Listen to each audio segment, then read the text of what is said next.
ఏదైనా సరే దేవుని చేతికి అప్పగించండి అనే మాట ఎలా అప్పగించాలో చెప్పాడు.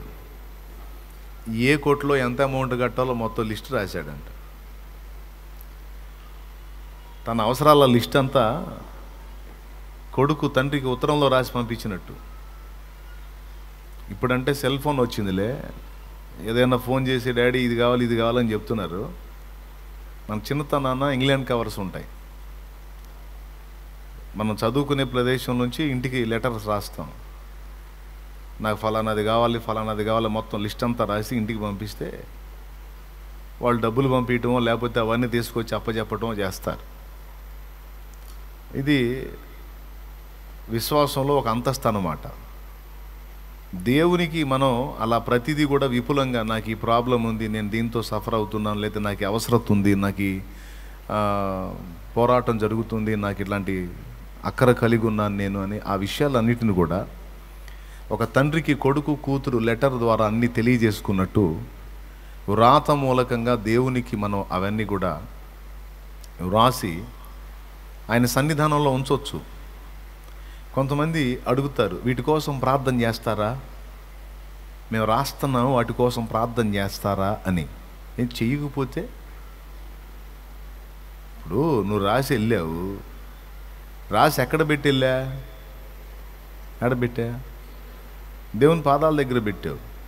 అంటే నీ తండ్రి సన్నిధిలో పెట్టావు, ఆయన పాదాల దగ్గర పెట్టావు నువ్వు. ఇప్పుడు నేను దానికోసం చేసినా చేయకపోయినా ఆయన చూస్తాడా చూడ్డా? శాలేమన్నా చూడకపోవచ్చు. ఇంతమందివి సమస్యలు, కానీ ఆ పరమశాలేమరాజు చూస్తాడు. ఆయన ఏమన్నా కహానీలు చెప్పేవాడా, లేదా మాయ మాటలు చెప్పేవాడా, అబద్ధీకుడా? కాదుగా. అయితే మనకి చేత కావాలి, మనకి చేత కావాలి. నమ్ముట నీ వలన అయితే నమ్మువానికి సమస్తము. ఆ వలన అన్న దగ్గర నేను మొరట భాష పదాన్ని పెట్టా. మొరట భాష పదం ఏంటంటే చేత ఇద్దా, వలన ఇద్దా గ్రాంధిక భాష, చేత ఇద్దా వాడుక భాష, కొంచెం మొరట భాష. స్టార్టింగ్లో ఏది చేత కాదు, ఆఖరికి చేత కాదని చెప్పటం కూడా చేత కాదు, మాట్లాడటం. ఏదో చిన్నగా ట్రై చేసి ఒక్కొక్క పదం నేర్చుకుంటే చివరికి అమ్మ, నాన్న, అక్క, చెల్లి, అన్న, తాతయ్య, తగతయ్య అనుకుంటూ మొదలుపెట్టి అన్ని మాటలు నేర్చుకొని మాట్లాడుతున్నాం. ఒకప్పుడు చేత రాదు, చేత కాదు అన్న మాట కూడా చేత కాల. ఇప్పుడు లక్షల మాటలు మాట్లాడుతున్నాంగా. అట్లాగే దేవుణ్ణి విశ్వసించటం, దేవుని మీద ఆనుకోవటం, దేవుణ్ణి నమ్మటం అనేది కూడా చేత కావాలి. కారు నడపటం ఎంతమందికి వల్ల అయిద్దండి? కారు నడపటం ఎంతమందికి వచ్చు? రానోళ్ళు చేతులు ఎత్తండి. అది గొడవ లేదు, ఇప్పుడు ఇంతమందికి రాదు.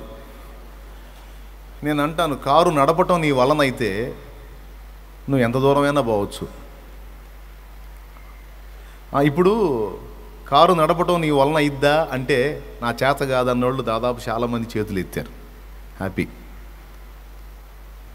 ఏది నాకు వల్ల కాదు, నా చేత కాదు అని. ఇప్పుడు వల్ల కాదు లేదా చేత కాదు అంటే ప్రయత్నం చేస్తే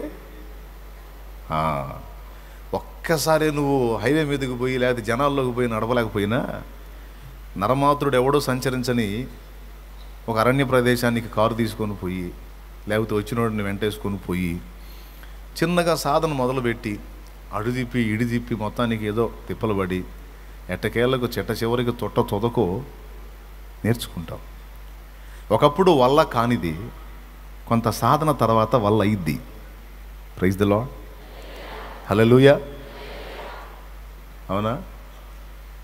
ఎస్. దేవుని మీద ఆనుకోవటం లేదా దేవునికి అప్పగించటం లేదా దేవుణ్ణి నమ్మటం అనేది కూడా నీ వల్ల అయ్యిద్దా అన్నాడు మార్కు 9లో. ఏమన్నాడు? ఒకప్పుడు శిష్యులకు కూడా వల్ల కాలేదు, కానీ తర్వాత నేర్చుకున్నారు. ప్రసంగం చేయటం నీ వల్ల అయిద్దా? కాదు. నాకైతే మహాభయం సిగ్గు. లేడీసే నయం, సాక్ష్యం చెప్పడానికి ధైర్యంగా వచ్చి నిలబడతారు. మైకు దొరకట్లేదు కానీ ఇస్తే గంటసేపు ప్రసంగం చేస్తారు, డౌట్ వెళ్ళేది అందులో. ఆత్మీయ జీవిత తొలి దినాల్లో లేడీస్ అక్కడికి వచ్చి సాక్ష్యాలు చెబుతుంటే, నేను చర్చికి వెళ్ళే దగ్గర లేడీస్ సాక్ష్యాలు చెబుతుంటే ఆశ్చర్యం ఉండేది నాకు. ఎంత ధైర్యంరా నాయన, ఇంతమంది జనం ముందు నిలబడి ఎట్లా మాట్లాడుతున్నారని. ఇది మనకు వల్ల కాదు. కానుకేయడానికి పోయేటప్పుడే ఆ జనాల్లో గుండా పోయి ఏసీ సైలెంట్గా వచ్చి కూర్చునేవాడిని. సిగ్గు. మరి ఇప్పుడు ఏం చేస్తున్నా? ఒకప్పుడు వల్ల కాలేదు, సాధన నేర్పించాడు. ఇప్పుడు వల్ల అయింది. ఇక్కడే కాదు, లక్షల మంది ముందు కూడా నిలబడి మాట్లాడడానికి కృపనిచ్చాడు. దేవునికి స్తోత్రం. నమ్ముట అనే పదం దగ్గర నీ వల్ల ఇద్దా అని వాడాడు. ఆ వల్ల ఇద్దా అన్న మాట చాలా తీవ్రంగా తీసుకోవాలి. ఒక మాట మెయిన్, నీ చేత ఇద్దా అంటే చేత కాదు ప్రభు, నేర్చుకో, మరి చిన్నగా ట్రై చేయి. కొన్ని విషయాల మీద నువ్వు ఆనుకున్నావు, దేవుడు జవాబిచ్చాడు. ఈసారి మరి కొన్ని విషయాల మీద ఆనుకుంటావు, జవాబిస్తాడు. ఈసారి ఇంకొన్ని విషయాల మీద ఆనుకుంటావు, జవాబిస్తాడు. అట్లా దేవుని మీద ఆధారపడి బ్రతకటం అనేది నేర్చుకోండర్రా అని చెప్తున్నాడు ఆయన. ఈరోజు నీకు అన్ని అందుబాటులో ఉన్నాయి, అన్ని సౌకర్యాలు ఉన్నాయి, హ్యాపీగా నడిచిపోతుంది. కానీ ఒక రోజు రాబోతుంది, అది నీకొస్తుందో నీ బిడ్డలకు వస్తుందో తెలియదు. ఆ దినాన ఈ సమాజంలో ముద్ర ముద్ర ముద్ర అంత్య అబద్ధ క్రీస్తు ముద్ర వేయించుకున్న వాడికే కొనడానికైనా అమ్మటానికైనా లావాదేవీలు జరపడానికైనా అధికారం ఉంటుంది, లేకపోతే నో ఛాన్స్. ఆ ముద్ర వేయించుకుంటేనేమో దేవుని కోపంలో పాలు పొందుతాడు, ముద్ర వేయించుకోకపోతేనేమో వాడు కోపగించుకొని ఫుడ్ లేకుండా చేస్తాడు. ఇది కథ అనుకోవద్దు, అక్షరాల నిజంగా భవిష్యత్తులో జరగబోతున్న ఘట్టం. ఒకవేళ మన టైంలో తప్పించుకున్న మన సంతానం, మన పిల్లల టైంలోనైనా తప్పకుండా అది ఎదురవుతుంది. ఎందుకంటే లేఖనం నిరర్థకం కాదు, స్పష్టంగా చెప్పాడు. చూస్తారా? చూశారుగా చాలాసార్లు. సరే, బైబిల్ ఏదో పట్టుకున్నట్టున్నారుగా, చూడండి. ప్రకటన గ్రంథం 13వ అధ్యాయము 15వ వచనం నుంచి చదువు. మరియు ఆ మృగము యొక్క ప్రతిమ మాట్లాడునట్లును, ఆ మృగము యొక్క ప్రతిమకు నమస్కారము చేయని వారిని హతము చేయనట్లును, ఆ మృగము యొక్క ప్రతిమకు ప్రాణమిచ్చుటకే దానికి అధికారం ఇవ్వబడెను. కాగా కొద్దివారు కానీ గొప్పవారు కానీ, ధనికులు కానీ దరిద్రులు కానీ, స్వతంత్రులు కానీ దాసులు కానీ అందరూ తమ కుడి చేత మీదనైనను, ఇది భవిష్యత్తులో జరగబోతుంది అక్షరాల, తమ నొసట ఎందైనను ముద్ర వేయించుకున్నట్లును, ఆ ముద్ర అనగా ఆ మృగము పేరైనను దాని పేరిట సంఖ్య అయినను గలవాడు తప్ప క్రయ విక్రయములు చేయుట. క్రయము అంటే కొనడం, విక్రయము అంటే అమ్మడం. నువ్వు కొనాలన్నా ఆఖరికి కూర పప్పుచారులు వేసుకునే కరివేపాకుతో సహా, కరివేపాకు, దాన్ని నువ్వు కొనాలన్నా అమ్మాలన్నా ముద్ర తప్పనిసరట. ఇప్పుడు ఏ లావాదేవీలు జరపాలన్నా పాన్ కార్డు, ఆధార్ కార్డు తప్పనిసరి. రాబోతున్న రోజుల్లో ప్రపంచం మొత్తానికి ఒక్కడే రాజు వస్తాడు అని చాలాసార్లు చెప్పాను. అది జరగబోతుంది, భవిష్యత్తులో జరుగుద్ది. వాడు వచ్చి ప్రపంచం అంతటా కూడా ఒక్కటే ముద్రను అమల్లోకి తీసుకొస్తాడు. ఆ ముద్రను ఎవరైతే వేయించుకుంటారో వాళ్ళకి మాత్రమే సమాజంలో అందరితో పాటు కలిసి బ్రతికే హక్కు. ఆ ముద్రను ఎవడైతే వేయించుకోవడానికి ఇష్టపడడో వాడు నజరేయుడగు యేసు అనుచరుడు అన్నమాట. నజరేయుడగు యేసే క్రీస్తు కానీ, ఇదిగో ఇప్పుడు ఏలుతున్నవాడు క్రీస్తు కాదని ప్రతిఘటిస్తున్నాడు అన్నమాట. అంటే తిరుగుబాటుదారుడు. ఇప్పుడు నక్సల్స్ని గవర్నమెంట్ ఎలా పరిగణిస్తుంది? నక్సల్స్ని గవర్నమెంట్ ఎలా పరిగణిస్తుంది? తిరుగుబాటుదారులు, అవునా, ప్రభుత్వ వ్యతిరేకులు. కాబట్టి వాళ్ళు కనపడితే వాళ్ళని అటాక్ చేయాలి, వాళ్ళని బంధించాలి. రేపు వాడి పరిపాలనలో మనం సమాజం చేత అప్పటి వాడి గవర్నమెంట్లో అలాగే పరిగణించబడతాం. అర్థమైందా? మరి అలాంటప్పుడు ఎట్లా మరి మనకి ఫుడ్ ఎట్లా, భద్రత ఎట్లా? అన్నయ్య ఇది నిజంగా జరిగిద్ది అంటారు అన్నయ్య? నిజంగా జరిగిద్ది తమ్ముడా, జరిగిద్ది చెల్లెలా. అందుకే పిల్లలకు సైతం ఎప్పటి నుంచే దేవుని వైపు చూచి దేవుని మీద ఆధారపడి బ్రతకడం నేర్పించండి. ఏది ఆయనను నమ్మి ఆయన మీద ఆధారపడి ఆయనకు అప్పగించి బ్రతకటం అనేది నువ్వు నేర్చుకో. భవిష్యత్తు నీ పిల్లలది కనుక నీ పిల్లల్ని కూడా అలాగే అలవాటు చేయి. స్కూల్కి పంపిస్తున్నావు, కాలేజీకి పంపిస్తున్నావు, పంతులు ఏం నేర్పుతారు తెలుసా? రేయ్ రేయ్ దేవుడు గీవుడు భక్తి గిక్తి అంటే కాదు రో, కష్టపడాలి, చదవాలి, జాగ్రత్తగా రాయాలి ఎగ్జామ్, ఓకే జాగ్రత్త అని అలా నేర్పుతారు. దేవుడి మీద ఆధారపడొద్దురా, నీ స్వశక్తి మీద ఆధారపడు, కష్టపడి స్టడీ చేయి, ఇష్టపడి చదువు, కష్టపడి చదువు, మంచిగా ఎగ్జామ్ రాయినానా, నీ లైఫ్ను నువ్వే సెట్ చేసుకోవాలి. ఎవరో ఉన్నాడు, ఎక్కడో దేవుడు ఉన్నాడు, ఆయన నన్ను పాస్ చేస్తాడని నిద్రపోవద్దురా, వదిలేసాయి, దేవుడు లేదు ఏం లేదు, నువ్వు కష్టపడి చదువు అని వాళ్ళు నేర్పుతారు. వాళ్ళంతే కష్టపడి వాళ్ళు ఉపదేశం చేశారు కాబట్టి పాపం వాళ్ళు అంతే చెబుతారు. మరి ఇంటికి వచ్చిన నీ బిడ్డకు నువ్వే నేర్పుతావు. ఒరే బాయ్, పొలంలో పంట వేసే ప్రతి రైతు కష్టపడే వేస్తాడ్రా, నిద్రపోతా ఎవడేయుడు ఏంటి? కష్టపడే ప్రతి రైతు వ్యవసాయం చేసేది, వ్యాపారస్తుడు కష్టపడే ప్రతి వ్యాపారస్తుడు వ్యాపారం చేసేది. చదివిన వాళ్ళందరూ కష్టపడే చదివారు, ఎవడు నిద్రపోతా సుఖపడతా చదవలేదురా. అందరూ పాపం నైట్ నిద్రలు కాల్సి టీలు తాగిన వాళ్ళేరా.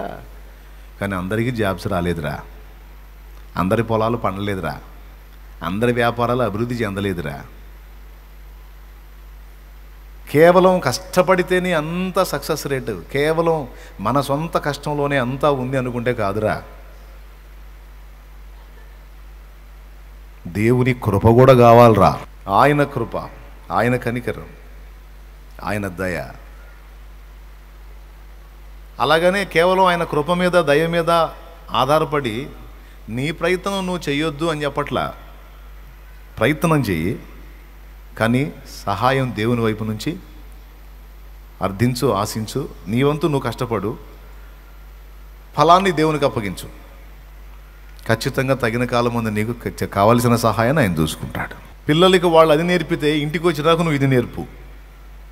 దేవునికి స్తోత్రం. భూమి ఎలా ఉందండి? గుండ్రంగా ఉందా, బల్లపరుపుగా ఉందా? మనం చదువుకునేటప్పుడు భూమి గుండ్రంగా ఉందని చదువుకున్నావా, బల్లపరుపుగా ఉందని చదువుకున్నావా?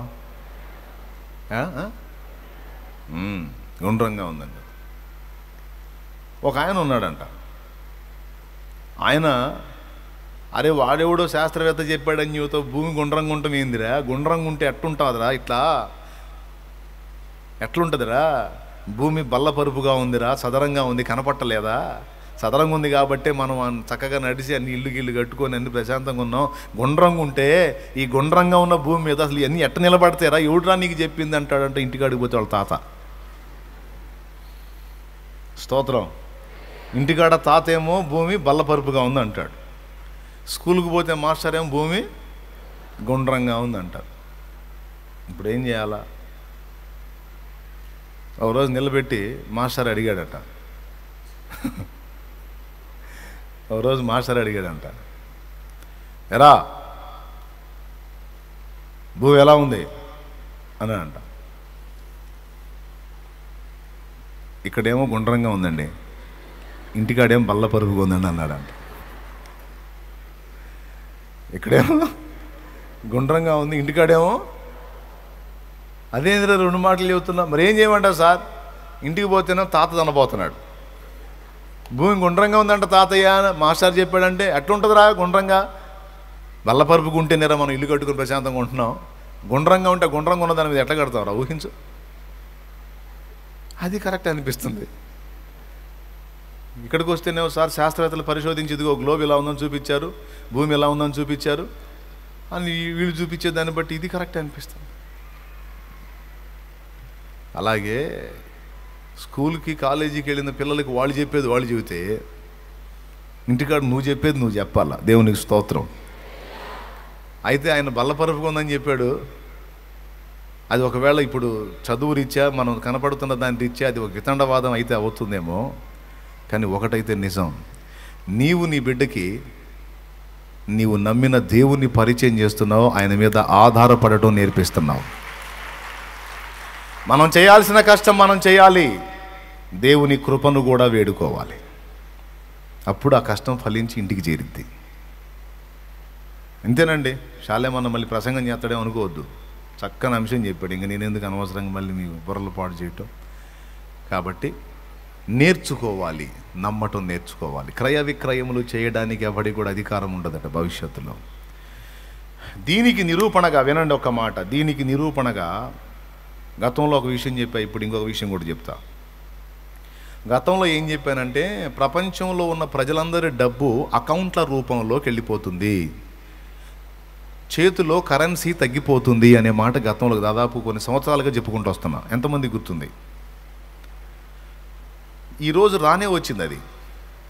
ఈరోజు అంతా ఫోన్పే, గూగుల్ పే, ఏమండి ఆపే ఈపే అని అన్ని పేర్లు వచ్చినాయి. చాలా వరకు మనీ అకౌంట్ ట్రాన్సాక్షన్స్ జరుగుతున్నాయి. అవునా?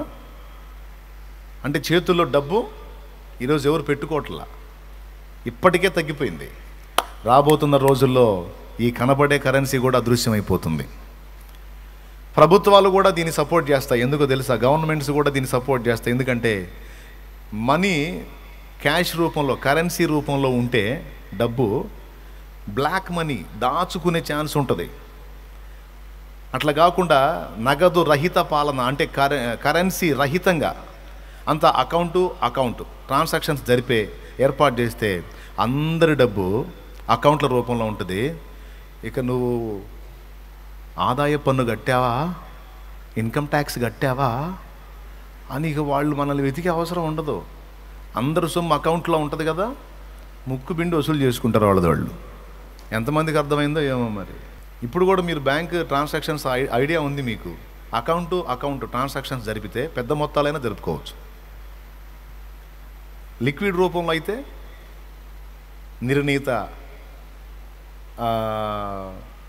నగదు, అంటే ఉదాహరణకి ఒక ₹1,00,00,000 ఉన్నోడికి ఒక 20 లక్షల వరకు లిక్విడ్ రూపంలో యూజ్ చేసుకోవడానికి ఛాన్స్ ఉంటుంది. అదే అకౌంట్ ట్రాన్సాక్షన్స్ అయితే 50 లక్షలైనా 60 లక్షలైనా ఎన్ని లక్షలైనా జరుపుకోవచ్చు. కరెక్టేనా? ఈ సంగతి నీకెట్ట తెలుసు అంటారా? ఏమి ఇవ్వటోళ్ళు మరి రాజులు ఉంటారు కదండి. ప్రభువుకు స్తోత్రం. అంటే కొంచెం ఫ్రీ ఇస్తుంది, ఇలాంటి వాటికి అవకాశాలు ఇస్తుంది. నాకు తెలిసి ఒక 5-6 సంవత్సరాల్లో దాదాపు ఇప్పుడు కనపడే కరెన్సీ కూడా అదృశ్యమైపోయే ఛాన్స్ ఉంది. సో అందరి డబ్బు అకౌంట్ల రూపంలో అది చివరికి అది ఆ స్థితికి వచ్చేస్తుంది. ఇక అంతే.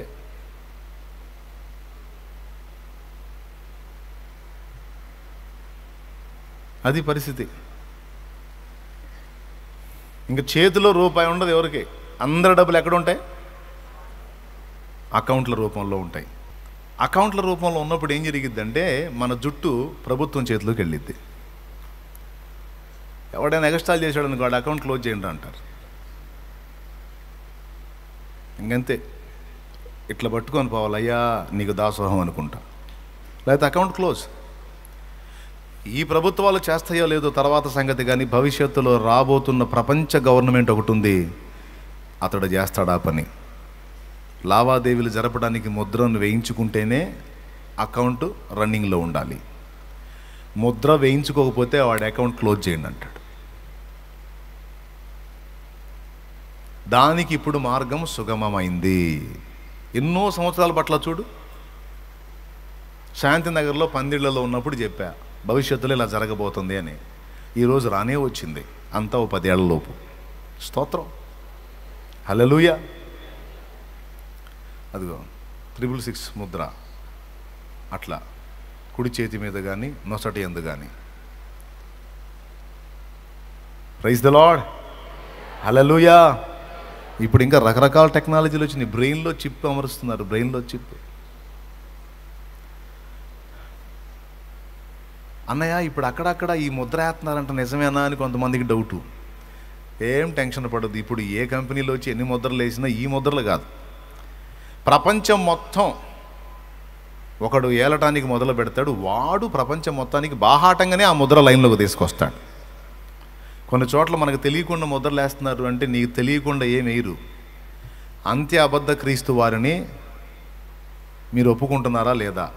అబద్ధ క్రీస్తు అందరూ ఇదిగో మనకు కనబడుతున్న ఇదిగో ప్రస్తుత ప్రపంచ రాజైనటువంటి క్రీస్తు వారిని మీరు ఒప్పుకుంటున్నారా అని అడుగుతారు. మనం ఏమంటాం తెలుసా? ప్రకటన గ్రంథంలో ఇటు బతుకంతా ముందే చెప్పాడు కాబట్టి మేము నజరేయుడగు యేసును తప్ప మేము ఎవరిని ఒప్పుకోము.